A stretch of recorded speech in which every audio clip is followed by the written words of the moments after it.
Hello, I'm Shikha Yadav. You're watching Agribusiness News. Let's start with the latest updates. Godrej Agrovet Limited reports almost flat growth of 0.5% in consolidated profit after tax at Rs 112.2 crore for the second quarter ending September 30. B.S. Yadav, Managing Director of Godrej Agrovet, said vegetable oil benefited from higher oil prices and increased efficiencies and posted excellent segment results for Rs 78 crore for the second quarter.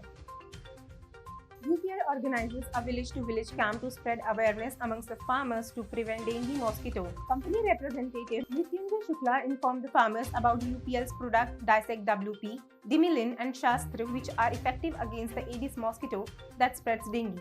The Sarpanch and other elite persons present in the village expressed their gratitude to the company for the social welfare. Net profit of the Indian agrochemical company Punjab Chemicals and Crop Protection rises 52.3% to Rs 18 crore in the second quarter ended September 2021, as against Rs 11.78 crore during the previous quarter ended September 2020.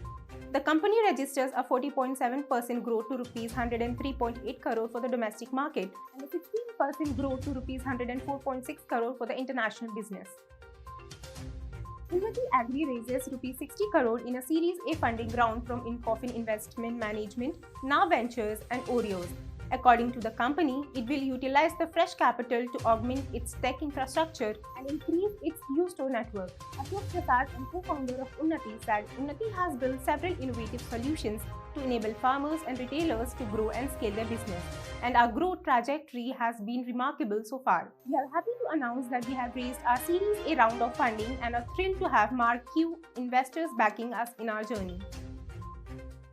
NABARD and Tata Strike join forces to skill 5,000 rural unemployed youth over a period of 5 years. The collaboration aims to provide unemployed youth with skill development training and enabling them to build a brighter future for themselves by creating them job ready. Emphasizing on the commitment of NABARD in skilling rural youth for gainful employment, Deputy Managing Director of NABARD, Rajiv Kiwi, said participation of other stakeholders is equally important for bridging the gap in demand and supply for skilled labor.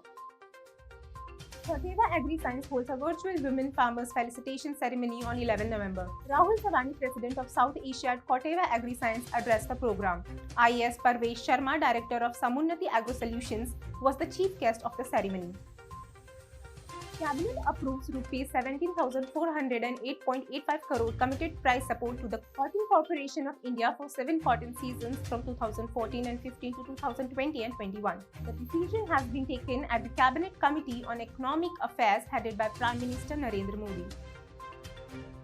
Brazilian and Indian entities from the public and private sectors will hold the second edition of India-Brazil Seminar, Sustainable Mobility Ethanol Talks on 17 and 18 November 2021. It will bring together prominent policymakers and experts from both countries in a conversation on India's ethanol economy. Prashant Banerjee, Executive Director of Society of Indian Automotive Manufacturers, India, will inaugurate the event. Jal Shakti Minister Gajendra Singh Shekhawat, while addressing the 5th ISC City Sanitation Award and India Sanitation Conclave 2021, said that the government has put a water quality testing infrastructure available to every village to improve service in terms of quantity, quality and regularity by instituting 2,000 water testing laboratories and targeting 6,000 laboratories in the future. For more agri updates, keep watching Krishi Jagran Business. Thank you.